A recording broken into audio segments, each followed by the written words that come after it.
This is a CBC original podcast. You're listening to Alone, a love story, and I'm Michelle Parise. Chapter 7, Protection.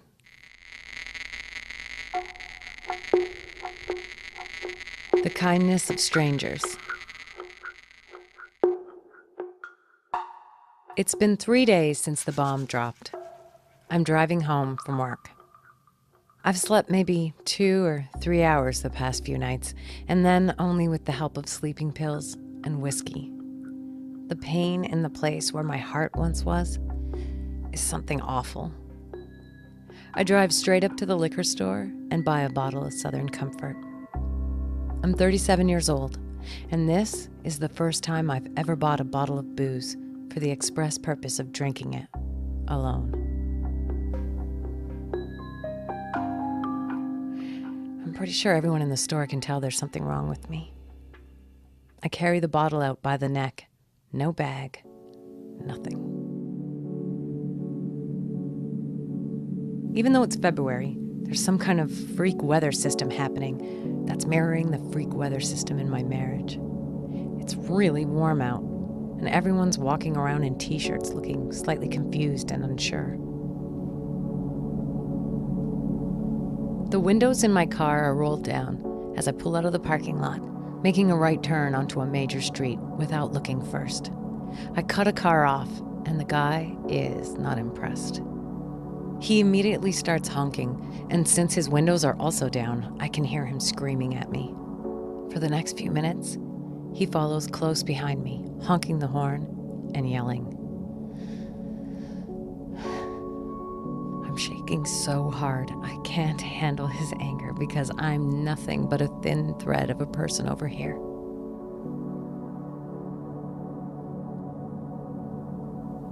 The bottle of Southern Comfort rolls on the passenger seat. The liquid sloshes along with the angry horn honking. I can't wait to get home so I can drink it.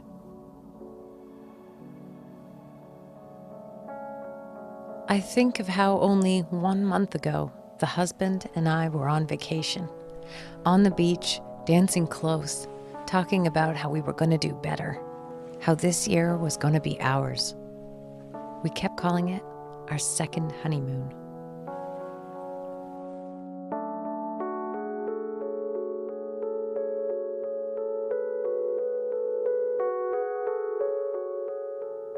At the next light, the guy I cut off pulls up beside me, tires screeching. He's about 60 years old, his car covered in a thin film of winter. He leans out of his window and practically into mine, shouting at me, "You want to kill yourself or something? You want to kill me? You don't have a family? You don't care about my I see his face fall. He can tell something's wrong with me. I'm sorry, I thought I had enough time to turn and... He shakes his head to stop me, his face now completely softened with empathy and concern. Little lady, are you all right? No, I'm not all right. The light turns green, but we continue to sit there, both of our cars blocking the only 2 lanes as we look at each other through open windows. The cars behind us start honking, but neither of us move. His face is so kind, and he says, "Lord, look, whatever it is, little lady, whatever it is, it's going to be okay. I can tell you that. Can you hear me say this truth?" I nod my head. I'm shaking so hard, and I want to just rest my head on his shoulder and cry. I want to ask him what I should do. I want to ask him if he knows why we have the capacity to be so cruel to the ones we love. I want him to tell me I will survive this, and how. The cars honk angrily, but he doesn't flinch. He looks me right in the eyes and says, "Believe me, you are going to be okay. Say it too." Okay. I somehow manage, and at this, my heart is reminded of its existence and begins to pump a little. I will be okay, because he said so, and look, now my heart started working again. He drives off slowly, and so do I.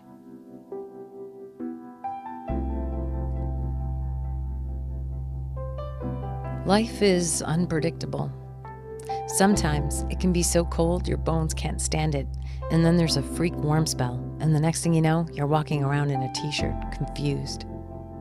Sometimes you dance on a beach with the one you love, and he tells you this will be the best year of your marriage. But a month later, he won't come home because he spent the night with someone who's already been a part of your marriage for a long, long time. Just no one thought to tell you. Sometimes a total stranger believes in you more than the person you love most. I go home and play house with my daughter and the husband. When he puts her to bed, I take the bottle of Southern Comfort into the backyard with me and drink it in the freakishly warm February air. I'm gonna be okay, I say out loud to the patio table and chairs. I'm going to be okay. I am going to be okay. I'm going to be okay. I'm going to be okay. I'm going to be okay.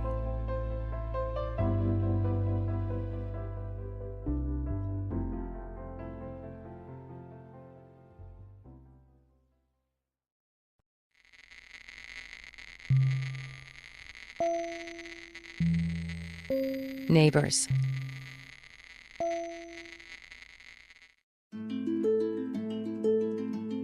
Every night after the bomb, I go see our close friends who live up the street. We met when our daughters were babies, and now they're about to have baby number 3. We jokingly call ourselves the commune because of the way we share everything. Tools, dinners, kids' clothes. The husbands, both scientists, make beer together with elaborate setups in our cold cellar. We take vacations with them, weekend camping trips. We spend every New Year's Eve together, all of our birthdays and kids' birthdays. And so, they take the news especially hard.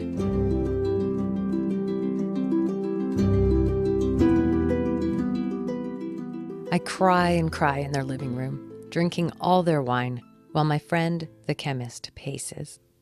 He can't understand how the husband could do this to me. He's so angry, and he gets angrier each time I protect the husband, each time I justify the things he's done.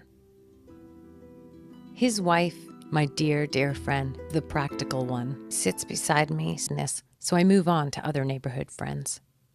I go out almost every night, crying at the house of whoever will take me. I sit in their kitchens and drink their rum, their gin, their anything.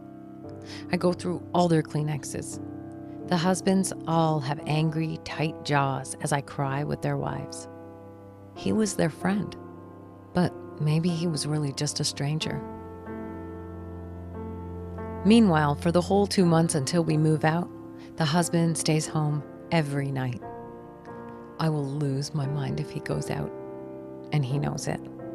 That I've already lost my mind is beside the point. That he managed to have an ongoing affair, mostly in the daytime, also beside the point. We never discuss it, but we both seem to know it. The husband is in undeclared martial law.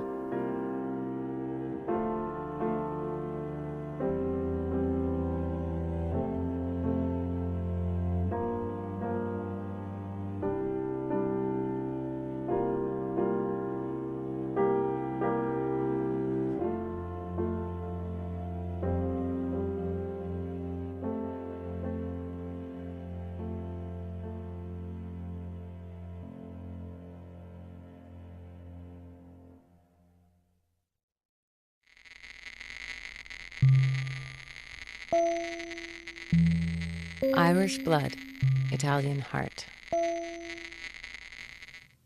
I'm selfish, he says for the 50th time, and she smashes the dining table hard with her hand and yells, "Fine, but is that good enough for you? Because if not, what are you going to do about it?" I want you to meet my best friend in the world. She's at the dining table with us, and she's angry. Her boyfriend sits beside her, holding their new baby, and we look at each other with the same arched eyebrow that says, "Holy shit, she's good." Let me pause for a second to tell you that my best friend is one of the toughest women I have ever known. Irish blood, Italian heart. She takes shit from no one. She's passionate, loyal, fiercely so, but she's also sensitive. It's as if the husband has done this to her, and she's letting him have it, crying as she says, "What are you going to do about it?" Because you can't keep saying you're selfish, but also say you're a good father. You can't just say you're selfish and be fine with that while your wife gives you joint custody, lets you stay in this house, doesn't take you to court. So what are you going to do for her? For me? For once in his life, it looks like someone has genuinely given him an idea he's never thought of before. He turns and looks at me, but I'm so scared of what's happening at this dining table, so shocked that someone is defending me, that I've become a small, airless thing, and I can't even look at him. I feel like I'm back in grade 6, when I was the new kid at school, and a group of girls circled me at recess to beat me up because a popular boy liked me. At the time, I thought I could take one of them for a bit, but I had no chance against 4. When out of nowhere strides Irish blood, Italian heart, at 12 years old, already a head taller than all the other girls. She walks right into the circle and stands in front of me like a giant shield. She tells the girls, if they want to beat me up, they need to go through her first. They back away, and the two of us have been friends ever since.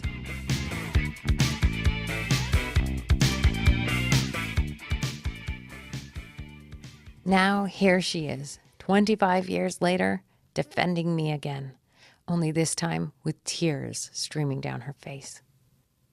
"You owe it to her," she says, pointing across the table, jabbing the air in my direction. "You owe it to her to do something now, not just sit there with your hands in the air saying, 'I'm selfish, oh well.'" Her words hang there for a few seconds, her finger still pointing at me as she stares at him, blue eyes blazing. Her baby squawks, punctuating the silence. When they go, my heart sinks on the driveway. My defender is gone. I stand there and stare at the gray March sky, the giant trees in our backyard bending with the wind, the years. I go back inside and he's there, still at the table, like he's been freeze-dried. He looks up and says, "She had a lot of good points. A lot. What am I doing for you?" I look right into his shiny, dark eyes, and I see him for just a moment, at 26 years old, staring across a cafe table, telling me he loves me. I see all the joy and pain we shared for 12 years. I see now in his eyes remorse. This affair was something he did for himself, so yes, he was selfish. And so far, all he's been saying is, I was a shitty husband, so it's still been about him. But from this moment on, over the next month until we move out, he actively tries to make this easier on me. Irish blood got through to him somehow, protected me again. Why do I put up with the not boyfriendness of the man with the white shirt? They're asking because they're worried. They don't want me to get hurt, to feel crushed again. I get it, but they don't have to worry. Let me tell you a story for a second. One night, I had a really late soccer game and we had no goalie. And since I'm the captain and also a defender, it made sense for me to play in net. Except I'm like 5'2", so it really doesn't make any sense for me to be a goalie. On this night, a guy shot the ball so hard that when I made the save, it dislocated my thumb, bending it in the most unholy, unnatural position. I screamed so loud that everyone playing stopped. It was excruciating pain. When I got to the emergency room, the triage nurse took a look at it and asked me to rate the pain on a scale from 1 to 10, where 10 is the most painful thing I've ever felt. 4? 4? Are you sure? My thumb looked like a swollen, twisted Joshua tree dangling off the end of my hand. But I said to her, well, I've had a child, so if going through labor is 10, then this is just a 4, maybe 5? Boy, did that nurse laugh. She laughed and laughed. I'm gonna go ahead and write 9. That's why when people worry about me getting hurt again, when they say I'm compromising for love and I'm gonna get burned, I say, no, don't worry. This is just a 4. On the pain scale, you know? If the husband having an affair is 10, then nothing anyone else can do will ever hurt me more than a 4. And I believe myself. You can't keep breaking a shattered glass. So I don't stop putting myself in the way of hurt. I don't stop calling the man with the white shirt, or texting him, or seeing him. I mean, I stop for a bit, and then I don't. We manage a few days, sometimes a week without contact, and then we're right back where we started. And we go on like that, until he pulls away again, and it feels like a 4, because nothing compares to the husband's 10. So I don't care. I'm not afraid to love because it might hurt. I'll take the pain because it comes with moments of beauty.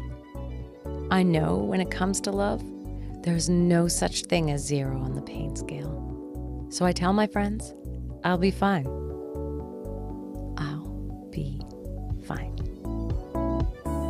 Even if I'm just a paper doll, happy as a cloud on a winter's day, till I hear the sound that breaks my soul. I glow for real, I glow, I feel like I could blow.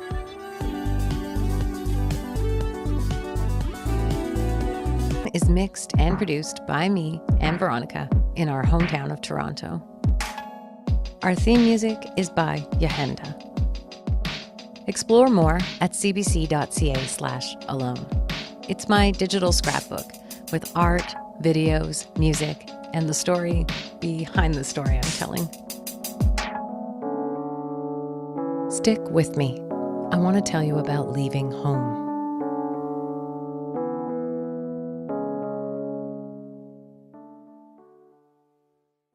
For more CBC podcasts, go to cbc.ca/podcasts.